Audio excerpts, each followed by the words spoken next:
अगर आप भी ये लेमन वैक्स यूज़ करती हैं और वैक्स करने के बावजूद आपके बालों की ग्रोथ कम नहीं हो रही, तो इसका मतलब है आप गलत वैक्स यूज़ कर रही हैं।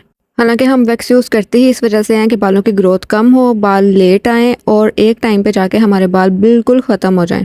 तो आज मैं आपको बताऊंगी कि आपने कौन सी वैक्स यूज़ करनी है और कौन सी वैक्स बिल्कुल भी यूज़ नहीं करनी, और बताऊंगी एक ऐसी टिप जिससे आपकी हेयर ग्रोथ इतनी कम हो जाएगी कि 2 से 3 महीने तक आपको हेयर रिमूविंग की बिल्कुल भी टेंशन नहीं रहेगी। तो वीडियो लाजमी कंप्लीट देखिएगा क्योंकि ये वीडियो आपके लिए बहुत ज़्यादा हेल्पफुल होने वाली है। मुझे वैक्स यूज़ करते हुए 8 साल हो गए हैं और ऑलमोस्ट हर तरह की वैक्स मैंने यूज़ की है, और अपने इतने ज़्यादा एक्सपीरियंस के बाद ही मैं आपको गाइड करने लगी हूँ। जब मैंने स्टार्ट में वैक्स करना शुरू की थी तो मैं भी ये वाली ही लेमन वैक्स यूज़ करती थी क्योंकि इजीली मार्केट में अवेलेबल भी होती है और प्राइस भी इसकी कम थी। लेकिन इस वैक्स को अप्लाई करने के बाद सिर्फ एक पट्टी में हेयर मूव होते ही नहीं है, एक ही जगह पर बार बार वैक्स लगाकर पट्टी खींचनी पड़ती है, फिर जाके हेयर मूव होते हैं। इससे टाइम भी इतना ज़्यादा लग जाता है कि बंदा तंग आके सोचता है कि इससे अच्छा था कि रेज़र या फिर क्रीम से हेयर रिमूव कर लेती या सैलून जाके करवा लेती। लेकिन जो लड़कियां अंडर लेग से अंडर आर्म्स में भी वैक्स यूज़ करती हैं उनके लिए तो ये वैक्स है ही नहीं, क्योंकि अंडर आर्म्स और अंडर लेग से ये हेयर रिमूव करती ही नहीं है, क्योंकि ये वैक्स इतनी पतली होती है कि थिक हेयर्स को सही तरह ग्रिप ही नहीं करती।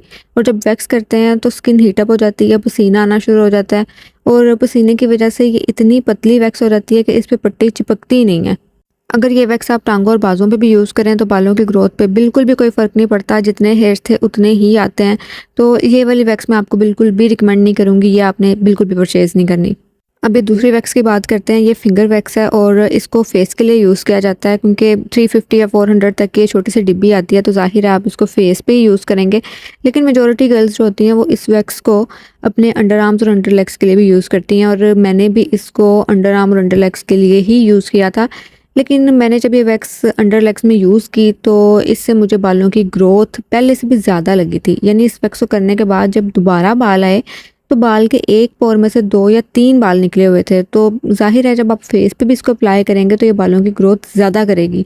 अब मुझे नहीं पता कि इस वैक्स में पता नहीं कोई ऐसे केमिकल यूज़ किए हुए हैं जिस वजह से ये इशू होता है। ये वैक्स थोड़ी सी हार्ड सी होती है, इसको गर्म करना पड़ता है यूज़ करने से पहले, लेकिन गर्म करने के बावजूद जब आप इसको स्किन पर अप्लाई करते हैं तो ये अजीब सी लेवी बन जाती है, थोड़ी सी प्लास्टिक टाइप लगती है, और स्किन पर इसको अप्लाई करना जो है ना वो बड़ा मुश्किल हो जाता है। इस वजह से ये वैक्स भी बिल्कुल फारिग है। ये भी आपको कहीं पे भी नज़र आ जाए आपने ये वाली वैक्स नहीं लेनी, ठीक है। ये भी मुझे बिल्कुल पसंद नहीं आई और ये मैं आपको रिकमेंड नहीं करूँगी। मैंने हार्ड वैक्स भी यूज़ की हुई है जो बिल्कुल टॉफ़ी की तरह होती है। आपने देखा होगा कि वो हार्ड सी टिक्कियाँ सी होती है और वैक्स मशीन में डाल के मेल्ट करके यूज़ करनी पड़ती है।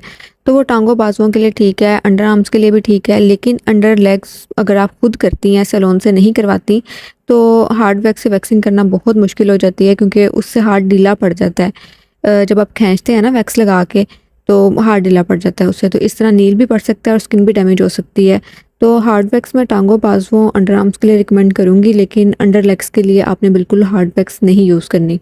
अब बात करते हैं डर्माशाइन की इस वैक्स की। तो मैंने पहले इसकी छोटी डिब्बी ली थी और उससे वैक्स करने के बाद मेरे हेयर्स काफ़ी लेट आए और बहुत बारीक आए।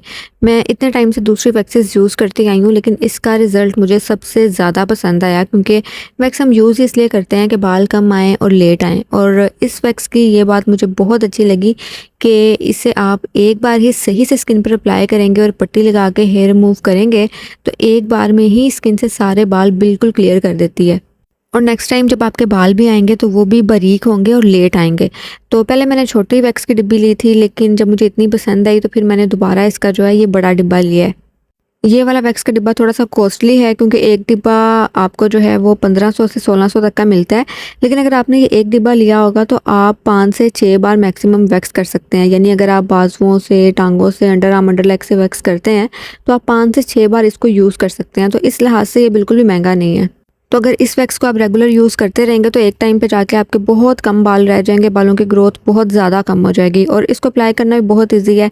इसको थोड़ा सा ही हीटअप करना पड़ता है। तो आप किसी भी वैक्स हीटर में इस डब्बे को रखते हैं या फिर सॉस पैन में गर्म पानी करके उसमें इस डब्बे को रख के इसको थोड़ा सा हीटअप कर लें और आराम से स्किन पर अप्लाई हो जाती है। ये वैक्स आपको किसी भी अच्छे स्टोर से मिल जाएगी, लेकिन अगर आपने इस वैक्स को ऑनलाइन परचेज़ करना है तो आप इस वीडियो पे कमेंट कर देना, मैं आपको लिंक प्रोवाइड कर दूँगी।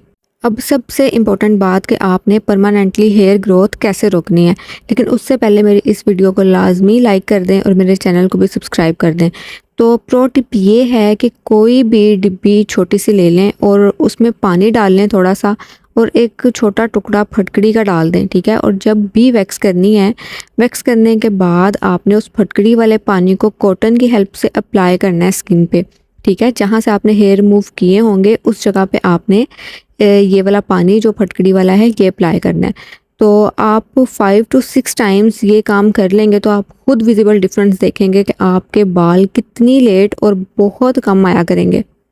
आई होप ये वीडियो आपके लिए यूज़फुल रही होगी। तो अगर इस तरह की और भी यूज़फुल वीडियोस आपको चाहिए तो इसके लिए मेरे चैनल को सब्सक्राइब कर लें, इस वीडियो को भी लाइक कर दें। सो अभी के लिए अल्लाह हाफिज़।